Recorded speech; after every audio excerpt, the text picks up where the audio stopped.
Our first talk today is by Dr. Tawanda Rowell-Cunsolo from the School of Social Work here at UW-Madison. Dr. Rowell-Cunsolo will tell us about her work studying how exposure to criminal legal system affects the health of vulnerable communities. Let's welcome Dr. Rowell-Cunsolo.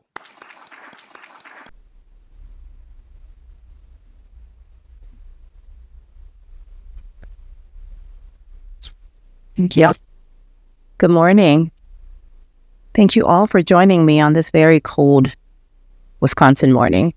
So I'm going to talk a little bit about some of the research that we did a couple of years ago. And this involved engaging community agencies in New York City to look at exposure to the police, so the New York Police Department in Central Brooklyn.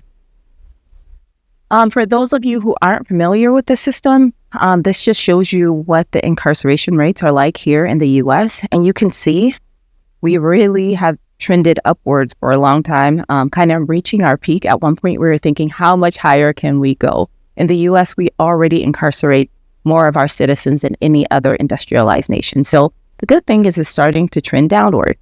But there are about 5 million people or 6 million people who are engaged with the legal system, meaning they're incarcerated in local jails, state or federal prisons. However, and this is what drives a lot of the work that I do in the field, not everyone in the U.S. is at risk for experiencing exposure to the system. This is showing you the likelihood of experiencing imprisonment for U.S. residents who were born in 2001. And you can see that there are very huge disparities, especially for white and black men. For black men who were born in 2001, they have a 1 in 3 lifetime likelihood of being imprisoned at some point over their life, compared to 1 in 17 white men. And for black women, it's 1 in 18, I think that is, compared to 1 in 111 white women. So I spend a lot of time looking at these disparities and also looking at the health impacts of being engaged with the system. Again, because it varies largely based on a lot of background characteristics. So I'm going to present some findings from a part of a study that I mentioned that we did a couple of years ago. And I should mention that we did receive support from the Robert Wood Johnson Foundation for this. However, the views expressed here do not necessarily reflect the views of the foundation. I have to admit that. But our primary goal, when I look at a lot of research that has been done, it looks at the direct exposure to the system, people who have been incarcerated, arrested, and what their health looks like. And now my research is starting to branch out and look at the collateral consequences of even being exposed to it, watching someone who has been stopped by the police, watching someone who has been assaulted by the police. Like, what are those experiences like, and how does that impact your health as well?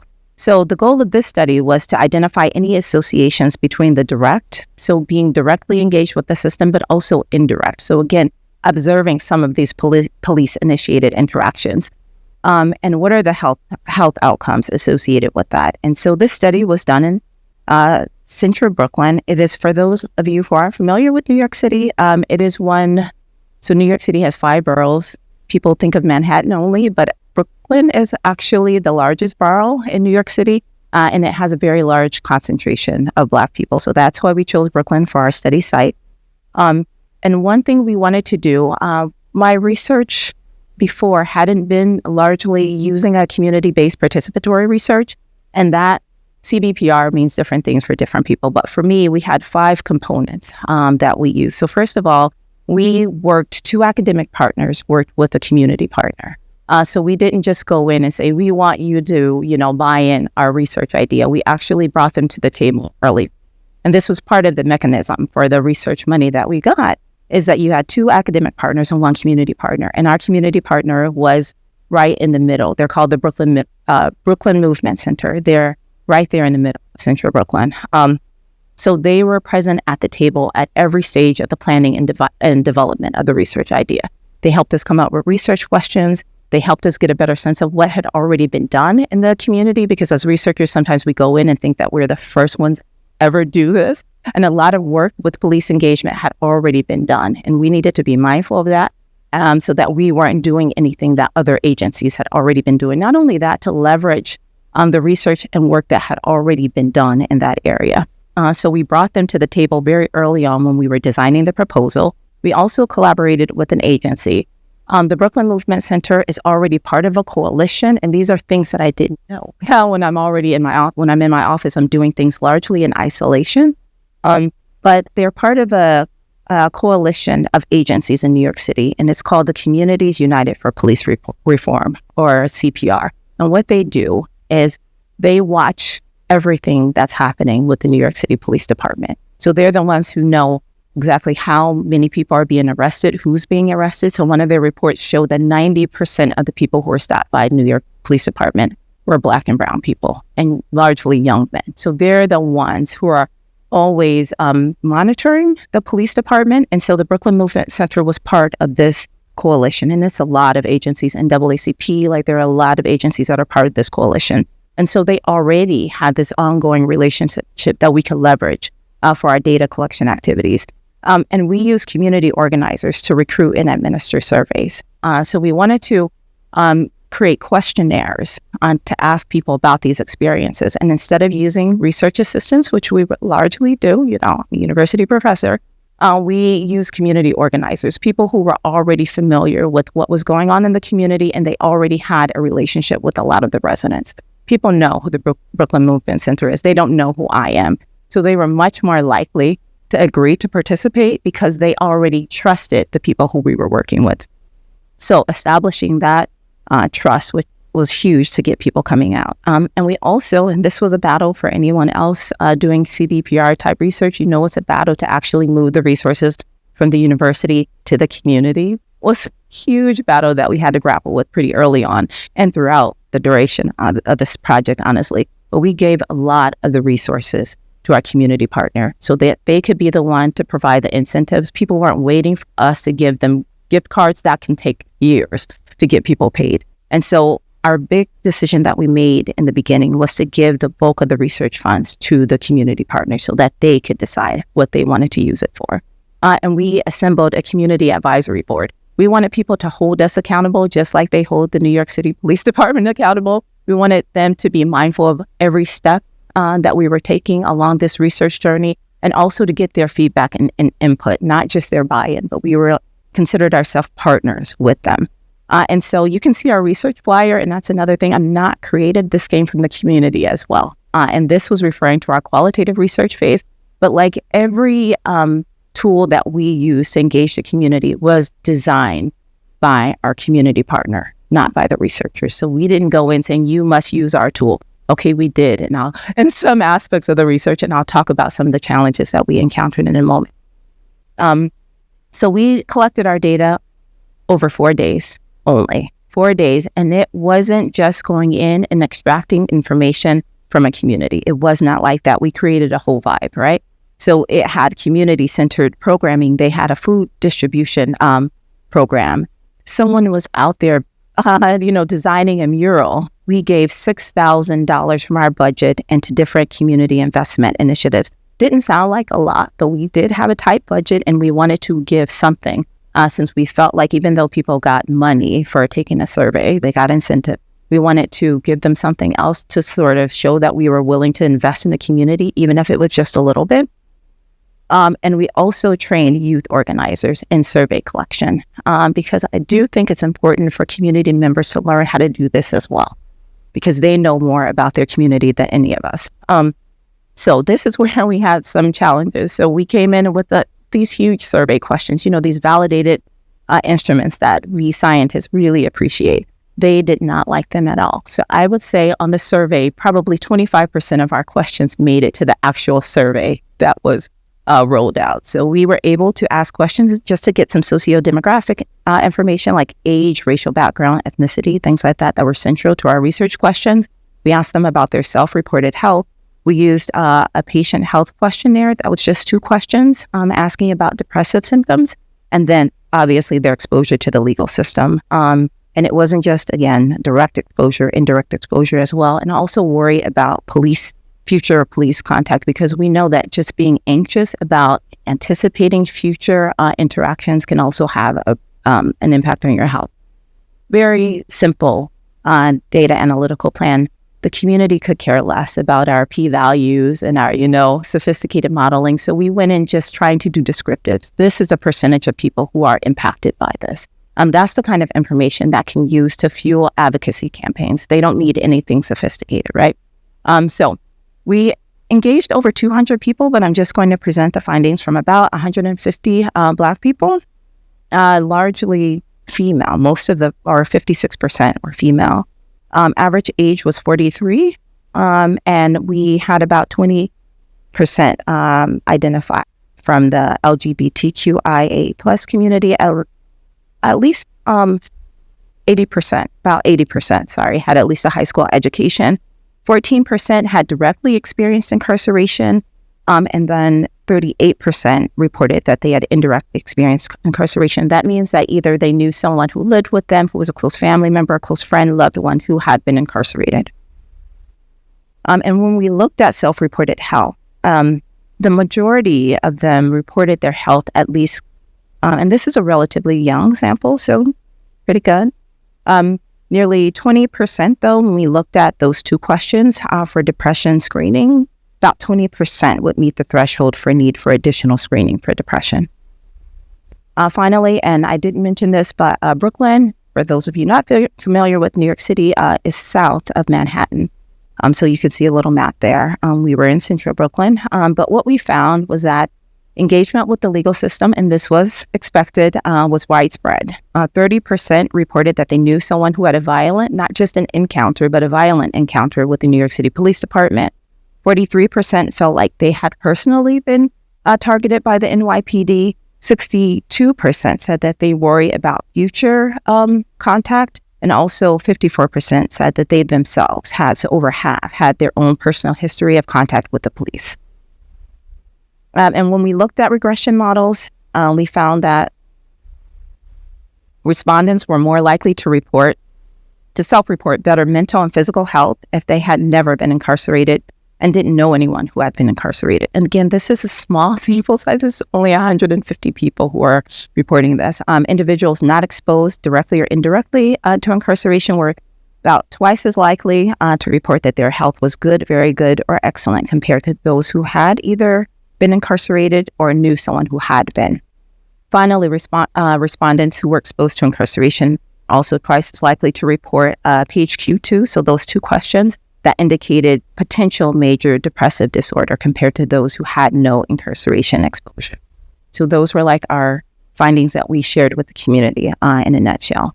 Now some short discussion implications. So obviously we documented high levels of engagement with the legal system among this sample, very small sample, and it is comparable to other research studies that looked at something similar.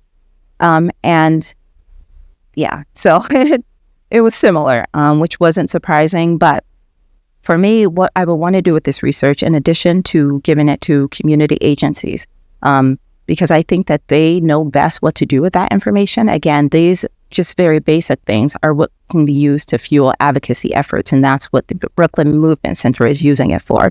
But also, I would use this to highlight the continued need to consider varying level of harmful impacts of incarceration and other exposures to the legal system. So sort of those collateral consequences that go beyond the individual directly involved themselves.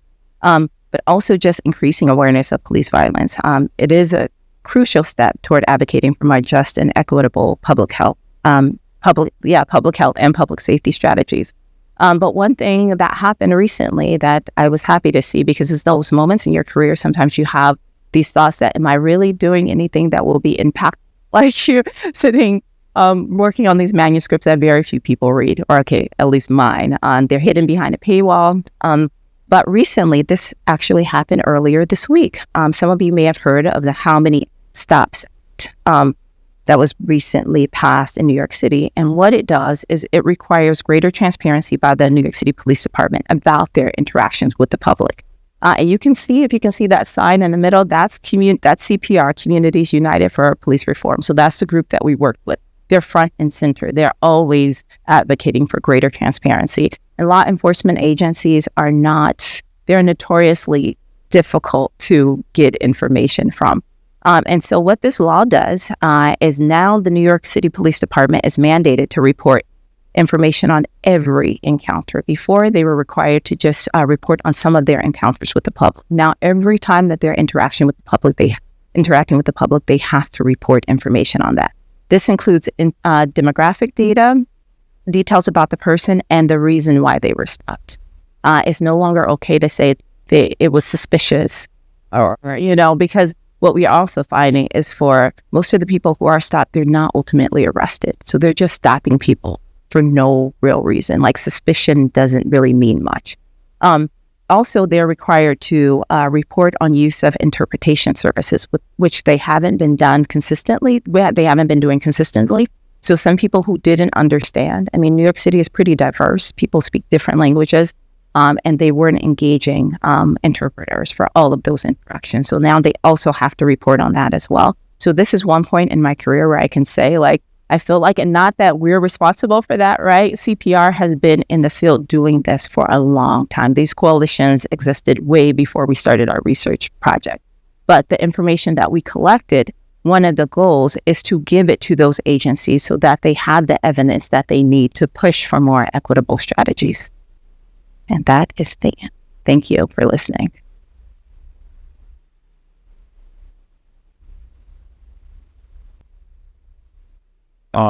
Next, for our second speaker, let's welcome Professor Kyle Kramer to the stage.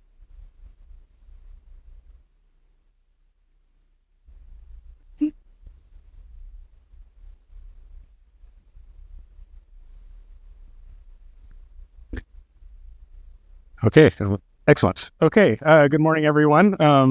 This is a wonderful talk to follow. I think my talk will hit on some similar issues, but definitely very complementary. So it's I'm going to be a bit more abstract in terms of high-level comments, and try to bridge a little bit between some of the topics that we were just hearing that have to do with how data science and AI impact society, and then also maybe the more kind of cold mathematical analytical side of things. So that's kind of my goal. So the title I chose is Data, Decisions, and Generative AI. I guess I don't know if I introduced myself. I'm Kyle Kramer. I'm a professor in physics. I have affiliate appointments in computer science and statistics, and I'm the director of the Data Science Institute here. Okay, so when I was asked to give this talk, which I was super jazzed to be asked, I tried to think of what to do, and I looked to the theme of the bazaar, which is data and action. And the first thing that kind of popped to mind when I think about those words for a workshop like this is decision making. So the theme of my talk is basically about decision making. And so when I think about that, you start off in some situation of uncertainty. You're thinking about what you should do. You make some sort of decision. You make an action. Make it so, and then you go on and see what happens. And so after making that decision, you interact with the world in some way, and that interaction has consequences. And those consequences may be good, they may be bad, or more generally, it's maybe not binary like that. You might ascribe some sort of value to them. Oftentimes people use the words of utility, like more economics language, or loss, if you're more pessimistic, or in the insurance business, I guess. So these are the kinds of words and that people use for describing this kind of decision-making. And the kind of overarching message that I wanted to get, and the reason why I picked this topic, is that I think that decision-making is a really useful framing to think critically about data science and AI. Many of the issues that we, worry about and think about pop up when you put them in the context of making decisions.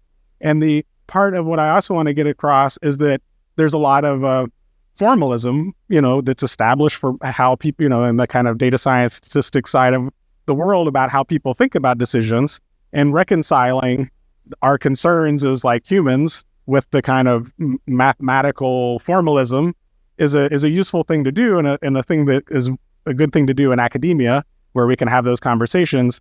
And so that's essentially my message today and the framing of it. So it leads to various questions. One is, how do we make decisions?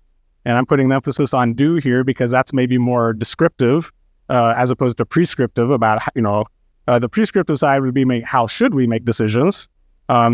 neither of those are easy questions. You can take a kind of narrow view and say, this is how we should do it, and the following things, the following equations follow. But that's certainly a question for debate. The other kind of more specific question, very relevant for the bazaar, is, how do we incorporate data into making decisions? And so I just want you to be kind of thinking about all of these. When you go into answering or addressing those kinds of questions, again, from the kind of more analytic point of view, there are entire fields and many textbooks, lots of courses being offered on campus on these topics, and the kinds of words that you see, depend on which discipline you're in. So in statistics, you might be talking about something called statistical decision theory, often just be called decision theory, in that context. In applied math, there's a whole area around what are called Markov decision processes. You can forget about the Markov word, but clearly decision process is relevant. In engineering context, you might talk about things like optimal control. So you have like some widget that you're trying to get some desired behavior, and so the widget is moving some actuators or something like that. Those are basically decisions, in hardware, and you're trying to control it to have some desired outcome. Other terms that you hear sometimes are model predictive control, and that word model we'll see some more. And then in computer science, there's a term that's referred to as like reinforcement learning. All of these are very, very, very closely related. In my mind, I kind of sweep them all together as basically the same topic, just different emphasis on different aspects of it, slightly different contexts and settings, but very, very, very closely related topics. And then, of course, there's not just the analytic side of it. There's the lots and lots of literature around decision making. So you see it in economics, business, psychology, cognitive science, political science, medicine, the law, all sorts of ethical issues, obviously. Some of this work refers to or uses the analytic stuff. So like in economics, there's a lot of hard math, but there's also like behavioral economics, which is more on the cognitive science side of things. Some of that is more about the descriptive, like what do humans actually do? And some of it's more prescriptive, like this is the best way to make money or allocate government resources or something like that. And of course, a lot of this literature and scholarship is aimed at the more kind of human and societal elements, which is good. But sometimes those get very divorced. And again, part of the theme of this talk is to try to kind of tie those themes together again. So when you talk about reinforcement learning, there's just one example, because I have a nice little figure. You think about often at the bottom is this like little AI agent that's trying to take some sort of action. And when it makes that action, it interacts with the environment. And then usually it gets back, the state of the system is updated. Maybe it gets some sort of reward. And then the agent decides what to do next, and it kind of goes around in a loop. And one, example of this, which was big news in 2017, this was like the AI, chatter of the day, was the breakthrough in using reinforcement learning to solve, first it was chess, and then later it was solving this game Go, or not solving, but, beating the best humans in the world at this game called Go. And I remember that when I was a student, this game was considered so difficult that like if you ever did real well at this would be like a watermark moment and or watershed moment. And this happened in 2017. And then you see this kind of curve is basically showing the vertical axis is like the ELO rating, like how good is this AI system at playing Go, and then time. And basically this system was able to teach itself to play Go at superhuman levels, very quickly.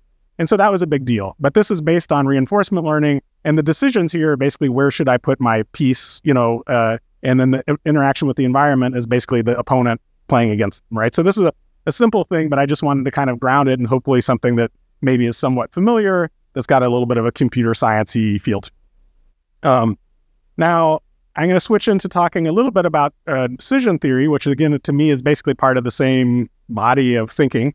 And when I do this, I'm going to show some equations. You don't need to read the equations. You don't need to understand the equations.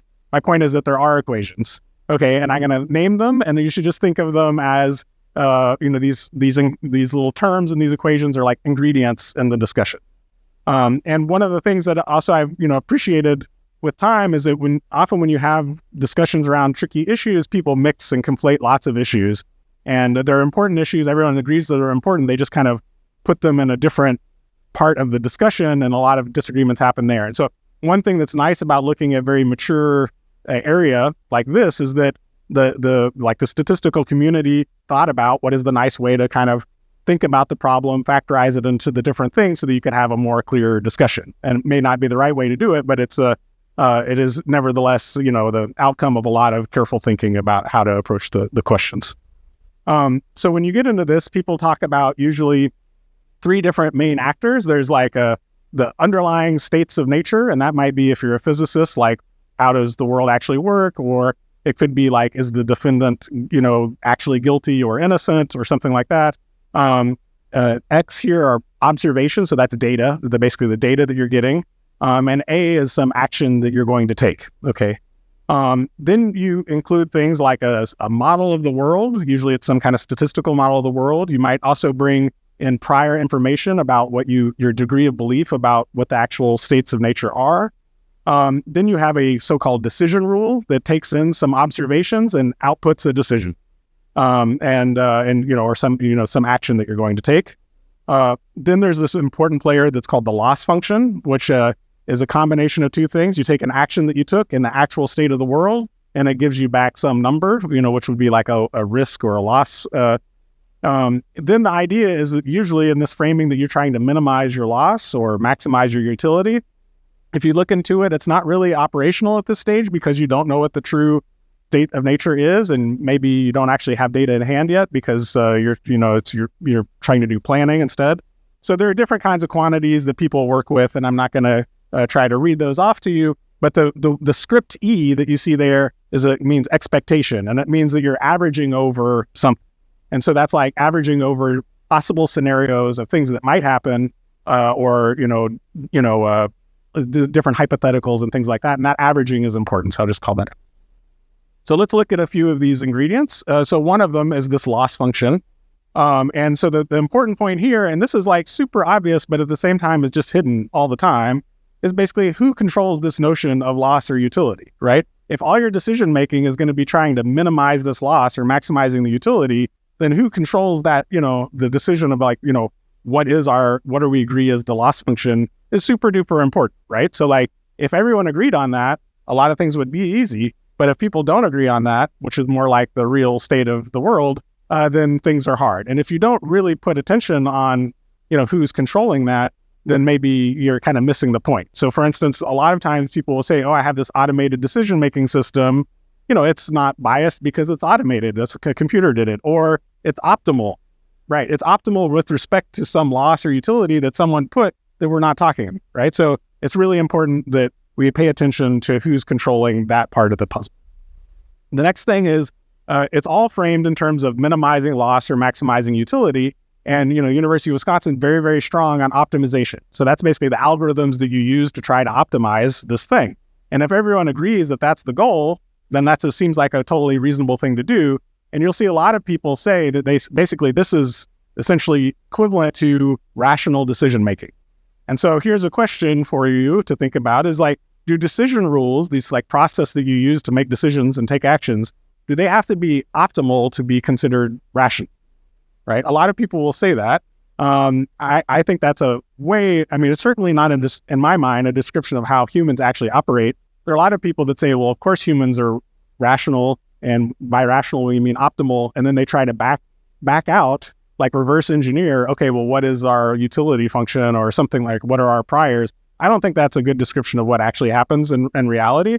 And also there's, in economics and psychology and stuff, there's this idea of bounded rationality, which is like, okay, maybe in principle we'd like to optimize this, but in practice that's never going to happen. So we have to have a bunch of heuristics involved, which is fine. But if you realize, if you go into the situation where you've got a bunch of heuristics and you're not literally optimizing stuff, then how good is that mathematical framework for describing what's actually happening?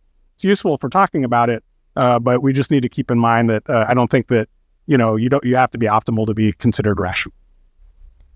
The next thing is this issue, the prior. Okay, so the prior is something, it's describing your degree of belief before you saw some data. That can be, it's both a powerful and a tricky business. It's related to this idea of Bayesian statistics. And the idea is essentially an update rule of like, you had some prior belief, you got some data, you use what's called Bayes rule to update your to what's called a posterior degree of belief. So before and after degree of belief, and there's this simple equation that describes that process. And in a lot of scientific contexts, this thing in green, the term in green, is very objective. Like a scientific theory predicts what the data might look like given some theory of how the world works. But the prior on the theory is often much more subjective and open to debate and et cetera. And that gets into a whole can of worms that could be its own talk, really. But it's a thing that I tread lightly into doing this because it's really a very delicate conversation, but it's the kind of conversation I feel like we should be able to have in academia. And the point I would say is that essentially the language around this issue, and especially this word bias, is highly overloaded and makes it very difficult to have some conversations. So So on one side, colloquially, we use the word bias almost always in a negative sense. It's associated with very real, harmful, hurtful, discriminatory outcomes and actions, and it's very serious. And that's what we were just hearing about. So I take it very seriously. At the same time, the word bias in a statistical context has some precise mathematical meaning. It's kind of cold. It's neither good nor bad, but at the same time, it does often also capture a lot of the things that people are worried about in the first context where things are bad. So it's not that it's a totally unrelated concept that happens to have the same word. It's a very related concept. But then the kind of mathematical framing, it's a bit more nuanced. And so the role of bias in statistics and decision theory is more nuanced. So for instance, many of these so-called optimal decision rules involve biased stuff inside them. It's all over the place. And in machine learning, there is a very fundamental concept, which is called the bias variance trade-off, which is essentially, okay, you can have one or the other, you can mix it up, and how you trade those off and how that plays into your loss or your utility and your, is something to discuss, and it's open for, trade-off. And I think that I think it's important. And I think because if we always are just in some sense knee-jerk that any notion of bias in any way is automatically super bad, I think we're kind of handicapping our ability to have productive conversations. The other thing is Bayesian methods. Some people like, some people don't. They're certainly part of the discussion, but in general, Bayesian methods are biased. So if you think you're kind of a Bayesian, no, you're probably being biased. So, and that's part of the package. That's both just how it works. And then when we talk about priors, it's kind of the point. There's, it can be on one side, it can be bad. It can be the vehicle where we, bring along stereotypes and all sorts of incorrect assumptions. It can also be good in that it's the vehicle that we carry along all sorts of expert knowledge and, things about the world that we all agree on. So how do we acknowledge this? And I guess one thing I would say is that a lot of the bad part that we're sticking maybe should be stuck more in this kind of loss function utility piece and not in terms of necessarily the property that statisticians would refer to as bias, right? So it's not to say that something bad isn't happening. It's more about bookkeeping. Where do we put that in the conversation? Okay, the last little bit as I kind of wrap it up is this statistical world model. And here you have the actual world. We might have mathematical descriptions. They may or may not be right. So there's the real world, and then there's some model of the world. Oftentimes those models are very simplistic. And, coming from physics, we talk about the spherical cow. So there's some real world system that's complicated, and we try to come up with a simpler system that captures the essential ingredients like the spherical cow here. Of course, there's sometimes those simple descriptions are missing a lot of important ingredients, but you can reason about them, you can interpret them oftentimes, so they have their place. But that has driven a lot of decision making in the way that I've talked about it. There's this great quote from George Box that all models are wrong and some are useful. And so I think that kind of, hits at this point. And then I'll get to this kind of last part, which is how does generative AI impact how we make decisions? And I mean, there's lots of ways it could potentially impact, but the kind of concrete way I want to focus on is that if you have the real world and then you have these kind of simplified models that humans have created, generative AI offers something like what's on the right, which is more complicated, more descriptive models of what's going on. They can be data-driven. They can be much more complicated than what a human's going to generate, on a pencil and paper. They may be more accurate or not, but they're definitely of a different nature, and they may be harder to interpret, etc. But this is, I think, conceptually the role that generative AI could enter into this formalism. So this is kind of what I just said. Generative AI, maybe people think about ChatGPT or some of these image making things. Conceptually, it can be applied to all sorts of different, different kinds of data modalities. And so it kind of plays this potentially role as this world model. Now, there are lots of potential problems about doing that. Clearly, when you train these systems, you have some data. If the data is biased, you're going to inherit those biases. It might be harder to interpret than some of these other kinds of things. And then there's a lot of debate about going on right now about, is it accurate to call these things world models? Like, do they really understand the mechanism? Do they have causality? And that's an ongoing debate right now, which I'm not going to get into, but it's like kind of reinforces that that's kind of where it fits into the discussion. So I'll end with where I started. My message basically is that these are complicated, difficult questions, and I think framing things in the context of decision-making is a great way to facilitate these conversations. So thank you very much.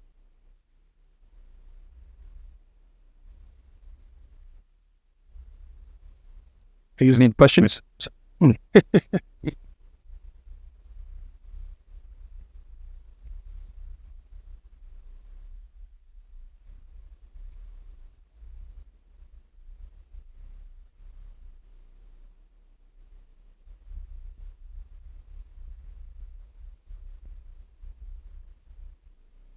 So given that we will be influenced by the world of AI, what are conversations that you are really happy about happening on campus now? And what are some conversations you think that still need to happen? That's a good question. Well, I do think that, so I came from New York University, and NYU is definitely a hotbed of a lot of like modern deep learning and stuff like that.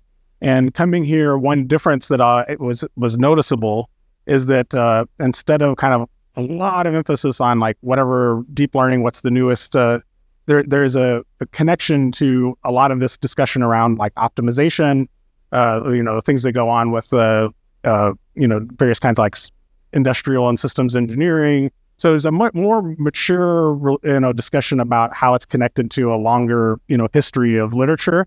And I think that's healthy. And I think being able to talk about these issues in a way that's not just whatever the most recent AI language, but like reflects that longer history of conversation is very healthy. I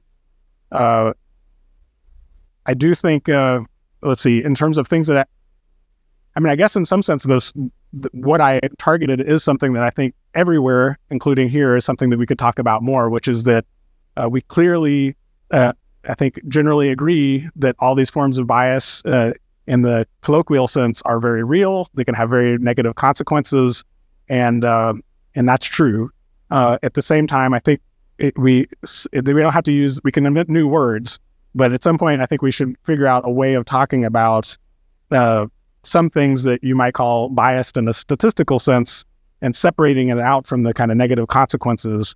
Because if not, it's basically just pretending that what has made humans successful, and animals in general, like navigating the world, is all sorts of assumptions about what's going on. You're making decisions like, should I walk on this branch or is it going to break and fall off?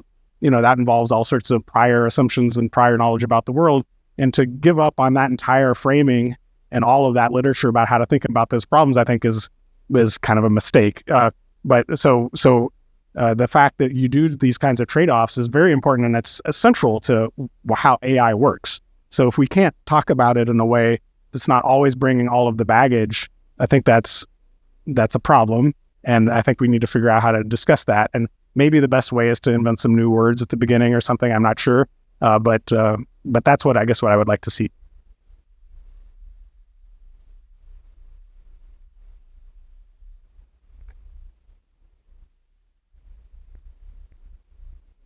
So you've talked a lot about how decision-making statistically applies in other fields, including behavioral economics, and how it's becoming more prevalent since we're all using AI. As an educator, if you could kind of force one decision-making concept or framework into everyone who's about to graduate high school, regardless of what field that they're going into, what would you want them to all understand well and why? Wow, that's a great question. I think that probably not in the way that I presented it, but that one slide and the way that those ingredients work together, I think you can talk about it in a way that doesn't involve any equations. It's very like natural human language. But it's very important, I think, in that there's a lot of times people would like to say, I want to make some sort of decision that's like not biased by various kinds of things, or it's optimal in certain kind of ways, but I don't want to make any assumptions. And you can't have all those things at the same time. And so somehow understanding about like, if you want to do certain kinds of things, you're going to have to bring certain kinds of assumptions. And when you bring those assumptions, it has all the associated baggage with it. And not just pretending that there's some kind of mythical solution to this problem, I think is an important just general life lesson, Right. Professor Kyle Kramer for the outstanding speech. Thank you.